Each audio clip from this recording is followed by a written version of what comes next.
어, 오늘도 어제 영상에 이어서 감자밭장만 하고 있습니다. 어, 좀 됐는데요. 석회를 뿌려놨었죠. 어저께 영상에. 석회를 뿌려놨는데 뒤집어야 되는데 눈이 와가지고 흙이 질벅거려가지고 못하고 있다가 다 이제 개방해 놓고 나니까 조금 말랐어요. 어저께 조금 말랐더라고. 그래 이제 바람도 많이 불고 막 이러니까 근데 밑에는 얼어 있습니다. 그래 요렇게 쳐놨는데 요 조그만 요걸로 관리기로 이제 그 섞어만 줍니다. 그런 그대로 살립니다.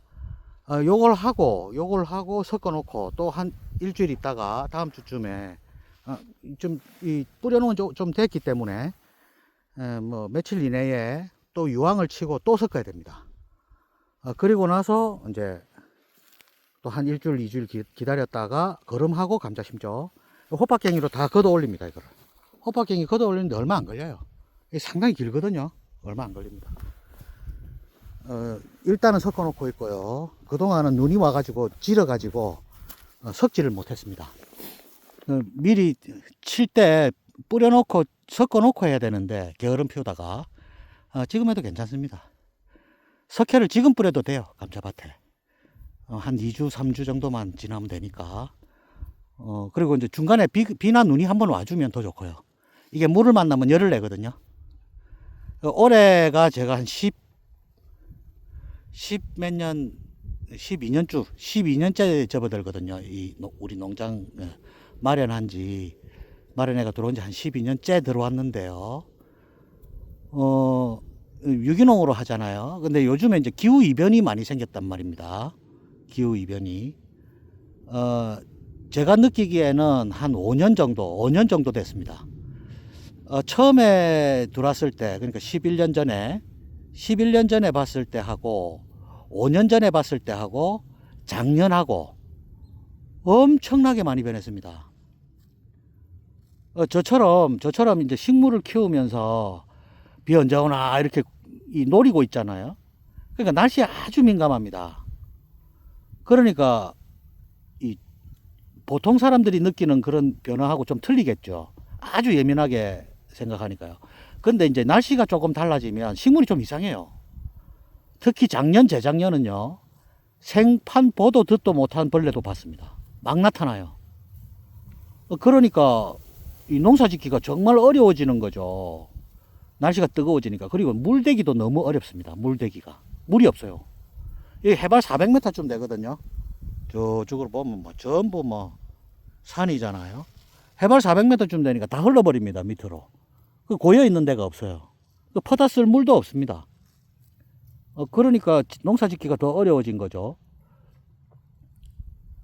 그러면 이제 저는 유기농이잖아요. 농약 안 치면 안 된다고 하는데 유기농으로 해가 기후 이변 되면 더 되겠느냐. 뭐 또 이렇게 말씀하시는 분이 있거든요. 작년에도 있었고 얼마 전에도 또 그러시더라고. 그래서 제가 그 말씀을 좀 드리는 게 안 좋겠나 이런 생각이 좀 듭니다. 무슨 말씀이냐면요. 관행농은 이제 관행농 화학 농약하고 그 벌레들 맞춤 서비스가 있잖아요.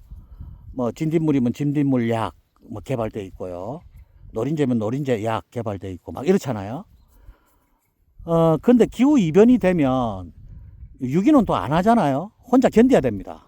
유기농은. 제가 어저께 영상을 꼭 보세요. 거기에 엄청나게 뭐가 많이 들어간다고 그랬죠. 많이 들어가는 그 종류는 유기농 밑거름 총정리편에 있고요. 유튜브 창에 그냥 유기농 밑거름 총정리 치면 나옵니다. 거기에서 이제 그 밑에 거름을 많이 넣는단 말입니다. 왜 그러냐 하면 그 면역력을 증강시키기 위해서 그렇습니다. 영양이 풍부하면 면역력이 증강됩니다. 우리 그 노인들이 자꾸 그 나중에 되면은 걸음도 잘 못 걷고 이렇게 되잖아요. 그거는 영양 섭취가 부족해서 그런 것 같아요. 영양 섭취가 안 되는데 근육이 없죠. 그러니까 걸음도 잘 못 걷고 이렇게 된단 말이죠. 그러니까 근데 뭐 운동을 하고 뭐 그러면 괜찮은데 운동이 그게 강제적으로 해야지. 또 하다 보면 지치면 또 안 해지고 이렇거든요. 그러니까 뭐 근육을 뭐 만들 방법도 별로 없고. 근데 텃밭 같은 거는 그 근육이 나이 드신 분들 근육 키우는 데는 정말 좋습니다. 이거 해야 되잖아요. 운동 같은 건 안 해도 되지만 이건 해야 되거든요. 그 시기에 놓치면 안 돼요. 그럼 그 힘들게 하고 그 다음에 이제 또 쉬는 기간도 있으니까 쉬고 이렇게 하면 되니까.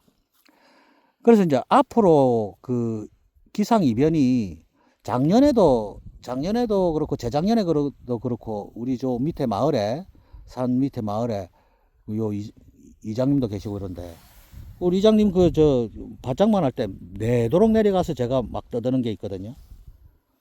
고를 깊이 파라. 물 빠짐 좋게 하라. 근데 다행인 거는 우리는 산간 지역이니까 물이 잘 빠져요. 물 빠짐 없으면 마늘도 뻘마늘 막 그렇거든요. 그 다음에 양파 쌍둥이 희한하게 막 나옵니다. 상품성 없이. 이제 유기농이나 무농약 유기농 이렇게 하면 맞춤 서비스가 안 되잖아요. 이렇게 이 벌레 종류에 따라서 약이 다르잖아요. 특히 토양 살충 살균제 이런 걸 안 치면 정말 힘들죠. 그러니까 못 건집니다. 고추 같은 경우에도 토양 살충 살균제를 안 치면 100개 심으면 90개 죽습니다. 일렬로 하나도 안 죽고 쫙 서 있는 거는 뭐 밑에 토양 살충 살균제 거의 뭐 범벅이라 보면 돼요. 그래서 저는 남의 밭에도 잘 안 들어가요. 농민인데도. 뭐 일주일 있으면 없어진다. 안 그렇습니다. 유기농 인증받으러 가보세요. 3년이 지나도 검출해낼 자신이 있다. 이렇게 이야기합니다. 유기농 검증기관에서. 일주일 있으면 없어진다 하던데, 누가 그러던데요. 그러는데. 그러더라고요. 제가 가보니까. 그러니까, 유기농은 그런 맞춤 서비스가 없기 때문에 우리가 만든 방제액 있죠. 친환경 방제액 만들기 편에 있습니다. 그걸로 저는 했거든요. 그거 만드는데 8년 걸렸습니다. 토양 살충 살균 무농약으로 하는데도 8년 걸렸습니다. 똑같이. 8년 만에 요거 섞어보고 저거 한 번 섞으면 1년, 2년 가잖아요. 그러니까 요거 해보고 저거 해보고 막 그래갖고 알아낸 거거든요. 전국 어디에도요. 토양 살충 살균을 무농약으로 하는 방법에 대해서 언급해 놓은 곳은 아마 저뿐일걸요. 제가 못 찾았으니까. 자, 그러면 기상이변이 작년, 재작년 보면 폭우가 쏟아지다가 따글따글 볶거든요. 작물한테 제일 안 좋은 날씨죠. 올해는 더 심하게 그렇게 할 겁니다. 4월 중순부터 시작해가지고 여름에는 떠 죽을 겁니다. 작년에 제가 홍당무 키우다 홍당무가 7월 말에 심잖아요. 씨를 뿌리잖아요. 다 타 죽어요. 그래 안 죽게 하려고 물 정말 열심히 줬어요. 여름에. 이제 물이 안 마르도록 그 땡볕에 비닐하우스도 아니잖아요. 물 댈 방법도 별로 없단 말이에요. 물 조리개로 정말 열심히 줬었습니다. 올해는 더 고생할 겁니다. 근데 그렇게 해야만 맛있는 게 나오죠. 비닐하우스 그거는 햇빛에 효과가 없잖아요. 비닐하우스 비닐이 UV 차단이거든요. 햇빛에 효과가 없어요. 그러니까 노지에서 오리지널로 토양에서 자란 무농약 무비료, 무제초제로 키운 홍당무를 먹으려면 엄청난 고생이 필요한 거죠. 그러니까 텃밭은 또 그렇게 해야 되죠. 왜냐면 보물인데 거기다가 농약 치고 싶나요? 자, 그러면 앞으로 이렇게 기상이변이 많을 텐데 새로운 벌레들도 많이 나타났다고 그랬죠. 생전 듣도 보다 못한, 그러니까 12년 전에 11년 전에 들어왔을 때 그때하고 작년하고 비교하면요, 날씨가 천지 차이입니다. 그때는 물 안 줘도 잘 컸어요. 적당하게 비가 왔고, 또 여기는 고도가 높으니까 아침 이슬이 정말 많이 오거든요. 그래서 정말 잘 자랐어요. 배추 물 한 번도 안 주고 키웠다니까. 근데 지금은 말아 죽어버려요. 더워가지고.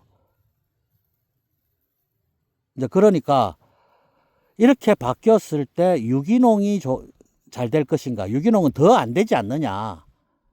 관행농이 더 낫지 않느냐? 천만의 말씀입니다. 유기농은 식물의 면역력에 초점을 두고 키우는 거기 때문에 이 날씨가 변하면 자기가 알아서 면역력이 좋으면 양분이 많고 그러면 자기가 알아서 기후에 적응합니다. 그런데 이 벌레도 화학농약으로 죽여주고 막 이렇게 환경을 좋게 만들어주는 거잖아요, 그게. 그러니까 조금의 이상만 딱 생겨도, 그리고 또 진딧물 약이다.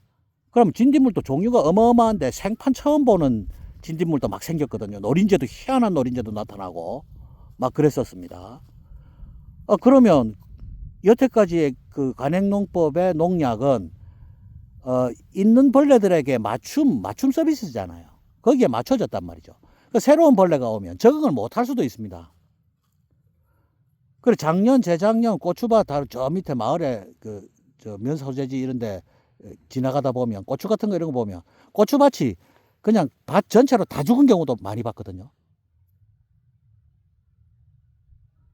근데 우리 농장의 고추는 탄저병도 없었습니다.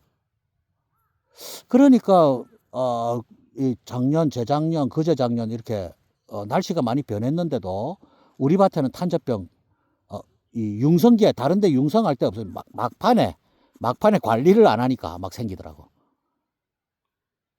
그리고 비가 쏟아지고 이럴 때 막판에 비 한참 많이 올 때는 제가 방제를 열심히 했으니까 괜찮았거든요. 그러니까 무슨 느낌이 오냐 하면 이거 기상이변이 되면 유기농이 더 잘 되지 않느냐. 왜? 적응한단 말이죠. 적어도 살려고. 면역력을 좋게 만들어 놓으면. 그래서 텃밭 같은데 무작정 기존에 있던 농약을 치는 게 아니라요. 새로운 벌레들이 막 나타나니까 면역력을 키우는데 초점을 두는 게 훨씬 좋지 않느냐. 대규모는 안 됩니다. 대규모는요. 요 밑에 들어가는 비용이 너무 많이 듭니다. 정말 많이 들어요. 그래서 제가 뭐 이 유기농으로 막 알려지고 이런 게 아니기 때문에 그렇게 비싼 값에 다른 사람들이 파는 것처럼 그렇게 비싸게 팔 수 없기 때문에 저는 뭐 이 거름값이 나올지 의문입니다. 거름값이. 근데 이제 저 같은 경우는 우리 가족들 위주로 먹고 우리 그 형제들 뭐 친척들 위주로 이렇게 하는 거기 때문에 그런 데 대해서 별 미련이 없어서 그렇지 이걸 영업적으로 할 것 같으면 안 됩니다. 이 비용이 안 나와요. 저처럼 넣으면. 근데 이제 줄여갖고 할 수 있겠죠. 그러면 이제 거름이 작으면 아무래도 맛이 없죠. 거름을 무조건 많이 넣어야 됩니다. 무조건. 파는데 별로 관심이 없기 때문에 이렇게 말씀드리는 겁니다. 팔아봤자 뭐 이익 나는 것도 없는데 무슨 파는데 관심이 있겠습니까? 밑에 들어가는 비용이 많이 드는데. 그러니까 오해는 하지 마시고 오해하지 마시라고 그렇게 말씀드리는 겁니다. 그러니까 텃밭 같은 데는 이 유기농으로 앞으로 키우는 것이 기상이변에도 훨씬 도움이 되지 않느냐 이래 생각합니다. 친환경 방제액 만들기 그 영상 보시고 막 팔아라고 그러시는데 저도 그거 재료 다 사서 하기 때문에 웬만하면 사서 만들어서 하세요. 한번 만들어 놓으면 텃밭 같은 경우에는 5년 넘겠습니다. 한번 만들면. 저한테 막 그 문자를 많이 주시거든요. 그 팔아라고. 근데 웬만하면 사서 조자해가지고 그렇게 쓰세요. 이게 제가 팔 수 있는 시설도 있는 것도 아니고. 그러니까, 물론 뭐, 그늘에만 놔두면 5년, 10년 놔둬도 괜찮아요. 제가 하는 거 다 설명해 놨으니까. 보시고, 그걸로 치시면, 여름에 비 그렇게 많이 와도 탄저병 피할 수 있고요. 그렇습니다. 거의 뭐, 제가 한 거지만 정말 잘 돼 있습니다. 이게 방제액하고 토양살충 살균하고 정말 이거 아주 간단하죠. 간단한데도 불구하고 그거 만드는데 8년 걸렸으니까 참고하셔가지고 꼭 그렇게 키워 드시는 게 좋습니다. 결론은요. 기상이변이 오면 관행농보다 유기농이 훨씬 이게 작물이 잘 자랍니다. 그거는 제가 최근 2, 3년 동안 경험한 거니까요. 면역력에 초점을 두시고 그렇게 한번 키워보세요. 텃밭에서는 꼭 이렇게 해보세요.